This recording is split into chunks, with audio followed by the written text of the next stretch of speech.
আল্লাহ তো তোমাকে 3 বার নির্বাচিত করছে, একবার মানুষ হিসাবে, একবার মুসলমানের ঘরে, একবার উম্মতে মুহাম্মদী হিসাবে। তুমি জানো উম্মতে মুহাম্মদীর বেনিফিট কি? তুমি তো এটাও জানো না যে উম্মতে মুহাম্মদীর বেনিফিট কি, লাভটা কি লাভ।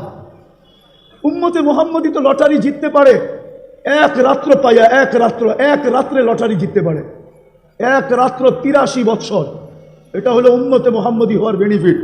83 বৎসর এক রাত্র, কয় রাত্র, কয় বৎসর? 80 বৎসর বাঁচার পরেও যদি মারা যায়, আর আল্লাহ যদি জিজ্ঞাসা করে কিরে বুইড়া কি নিয়ে আসলি, কয়দিন ছিলি দুনিয়াতে? 80 বৎসর। কি নিয়ে আসলি? তো ও বুক ফুলায়া বলতে পারে এক রাত্রের হিসাব দিয়া নেই, বাকিটা পরে দিব।